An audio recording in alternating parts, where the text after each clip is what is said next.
Hello, hello, hello. This is Butsy, the Ramblin Hillbilly, uh, coming at you with a new topic. Well, not so new, but crazy shit.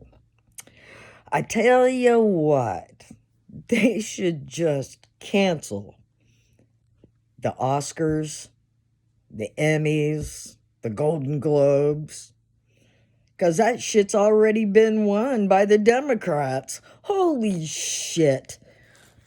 I couldn't even listen to it anymore. I turned it off early yesterday because it's just some stupid shit. All right, here you go. What are they doing? They're demonizing 75 million Americans, right? That was their job. So, let me clue you in again. All right? Far right wing people do not like government of any kind, including whoever's POTUS. So, you know, those guys, if there were far right wing people in there, then arrest their asses. Okay? But they're not us. Far left wing people don't believe in government at all, except for their own. You got it? So, actually, to make a whole bunch of people look bad, you get the far right and the far left to plan some happy horse shit that happened at the Capitol. Yeah, it was planned, but Trump didn't plan it. You fucking morons. Ugh. Come on and open your eyes. All of their tactics, everything screams BLM and Antifa. All right? There were almost 1 million people in DC that day. And how many actually went into the Capitol? How many? Few hundred? Bunch of idiots. And they deserve to be arrested. But most of that, I'm thinking, was staged. Unfortunately, everybody who had alternate video got deleted off all their platforms. So you can't see what really happened. And they keep talking about messages, people getting messages on cell phones that, news highlights of Pence not doing what we wanted him to do or some stupid horse shit like that. Have you talked to anybody who was really down there that day? Ask them. It was complete blackout. The system was overwhelmed. People weren't getting text messages until they got back to their hotels that night. Come on. Listen to some facts, people. This was planned, but it was planned to do exactly what it's doing. Because honestly, I thought their major thing would be there's 1 million people down here and 95% of them aren't wearing masks. Oh my God, it's a super spreader. Did you hear anything about that? No, because they already had their narrative fucking set up. As a matter of fact, an overeager intern at NPR released their news headline, Trump supporters storm Capitol at 9:33 a.m. 2 hours before the shit happened. You don't think they didn't have people on the inside? Huh? Of course it was planned. Jesus, but it wasn't Trump that planned it, and it wasn't us that did it. We don't listen, bow down on my hands and knees, oh my God, the almighty DJT. Hell no. We just don't like what the fuck is going on with the other side, and he is on it. Okay? He knows all about them. Okay? So, then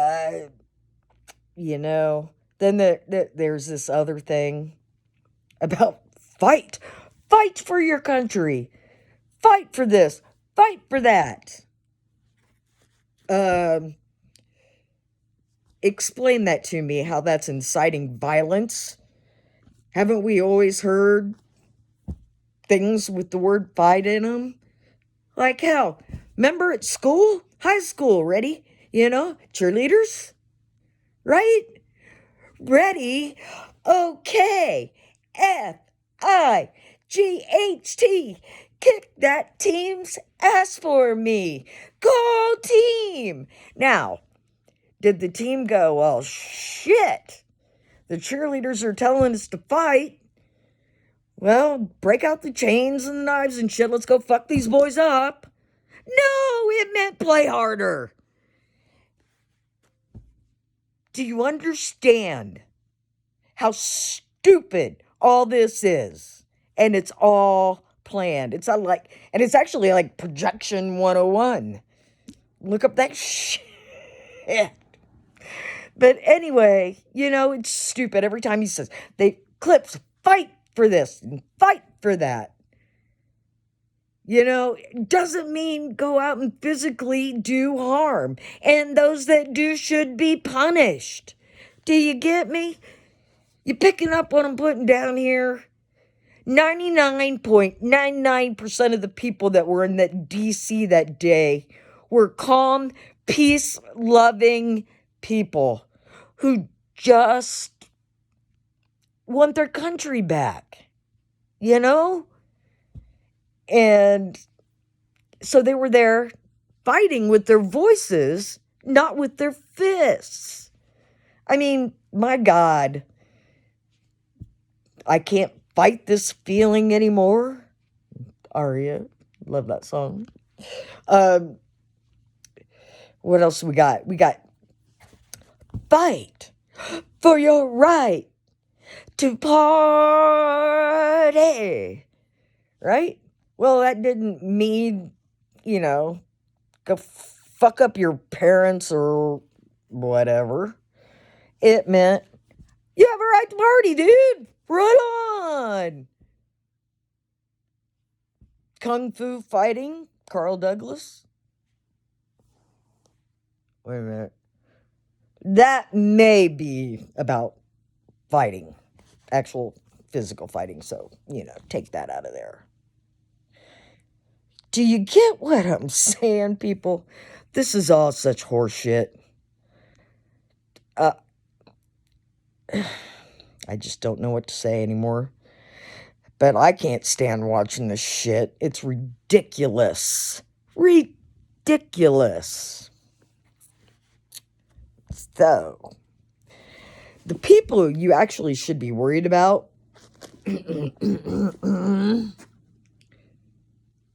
are these people. You get it? Worldwide evil and misery. The 13... What the hell? The legacy of the 13 bloodlines. It's backwards. I usually can read that shit backwards, but not apparently right now. Anyway, these are the people you should be worried about. And I would start looking into them if I were you, because they're behind every single war, everything. They were playing both sides. Them and their robber barons. Remember we used to learn about robber barons and what they were and what they did?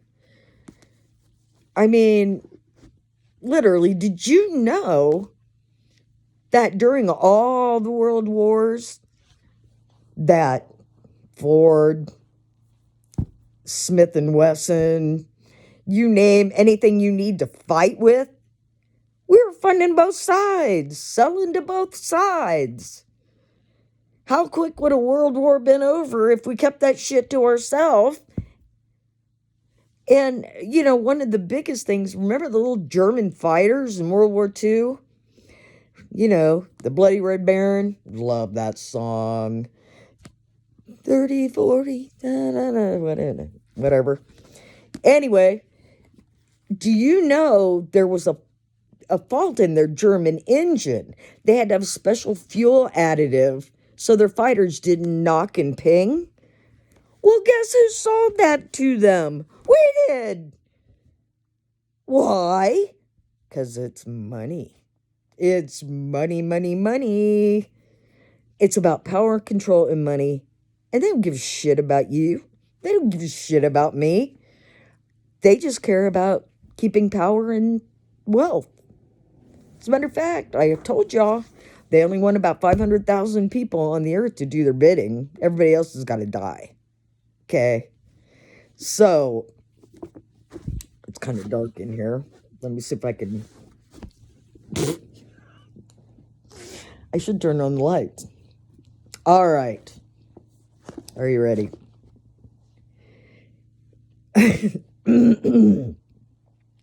This book is about the development of a new world order that aims to suppress the whole of humanity.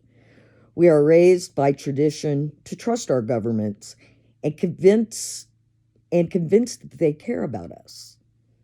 This, however, is a big mistake. Below the surface of official politics lies a complicated social and intellectual process that is taking place. The world is governed by very different personages from what is imagined by those who are not behind the scenes. We are dealing with the rise of a new geopolitical supernatural power on the world scene. This geopolitical power consists of the richest families on this planet. Together with the most powerful multinationals, they rule and control all countries and all coalitions. The true aim of this elite group is complete control of planet Earth. Over time, these influential families have extended the scope of their power over the whole world. Their web reaches all corners of the world. Their tentacles are woven with all facets of human existence. Their influence is unimaginable, and it reaches all the leading institutions and organizations in the field of politics, education, religion, finances, and mass media. Mockingbird media. The new world order they are planning will be a world dictatorship. Conservatives will call it socialism or communism. Liberals will call it fascism. The label makes little difference. It will be the Gulag Archipelago on a worldwide basis. This book is a very unique publication, and reading it will undoubtedly change the way you look at both history and the world today. Once you read it all of a sudden, you will see the world around you in infrared. You soon see things which are simply not possible to view with the range of standard vision. In 2006, the first French edition of this book was banned in France. So I suggest you look at this book and then follow some history, which, they really don't want you to do, because they don't want you to open your eyes. Okay? So don't buy this horse shit they're feeding you on TV. I was actually thinking about going to D.C. We thought about getting a group together and going. Just the fact to be in your nation's capital, speaking out for your rights. 75% of Republicans and 30%, and it's probably more, they're just afraid to say so, of Democrats think that there was some anomalies in the election. Okay? And there were. How do you get fractions of votes? Well, the court said no. The court never saw any evidence. They never let them present any evidence. You got me? And, seeing like freaking Eric Swalwell up there, his little fang, bang, bang, bang, the Chinese spy.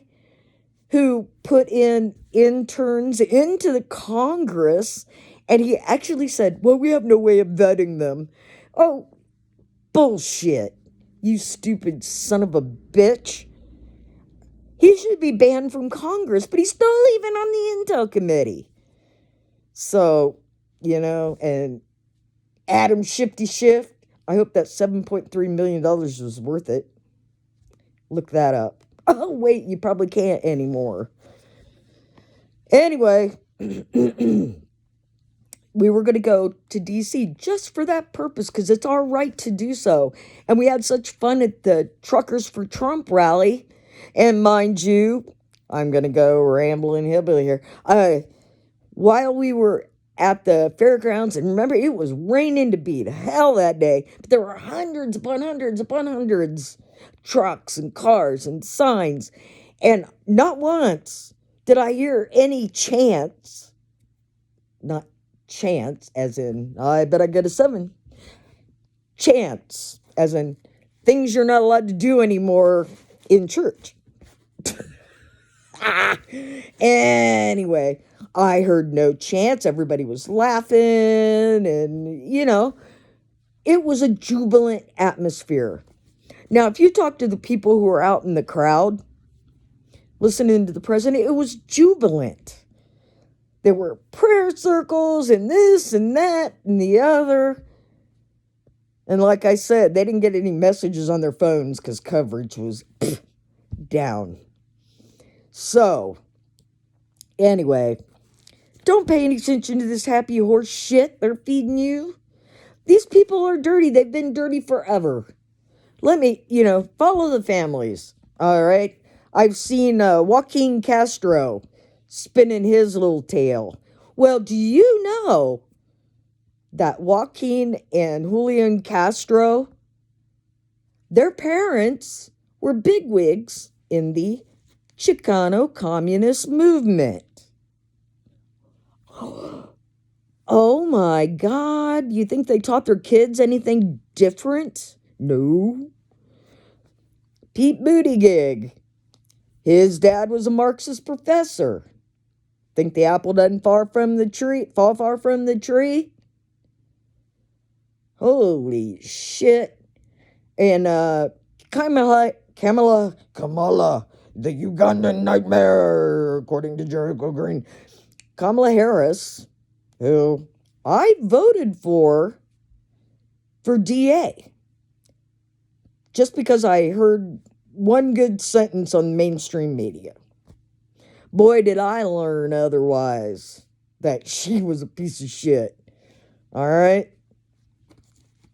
So don't call me racist white supremacist because I voted for her, and I even voted for Obama the first time. What a horrible thing for a white supremacist to say. I'm so sick of that shit, people. Just stop with it. Anyway, where was I? Chants. Like I said, there were no derogatory chants. Everything was fine, and it was great. So, the same thing. The 99.9% of the people were there to be together. There were church groups that went to D.C. just so they could have fellowship together. Okay? This was not, if you even think logically, had 1 million people said, oh my God, the Lord is calling us to D.C. to take over the Capitol, and there's 1 million of us. Do you think they would have cleared the place out in a couple hours and gone on with their business? No. Every person around there would have stormed in, standing room only, surrounding the building, right? Because there were that many people there. Armed insurrection. Come on. The only people that were armed were the fucking Antifa that left the speech earlier, didn't go at all, and already had their weapons and shit on them. Climbing gear, gas masks, sledgehammers. Who does that sound like? Antifa. So, Anyway, this is getting on and on and on long. I just don't pay any attention to this happy horse shit. It's just stupid. Okay? Anyway, oh, Kamala Harris's dad was a Marxist professor too. Well, I ramble on, forgot to come back to that. Anyway, so y'all have a good day. Stay warm. All right.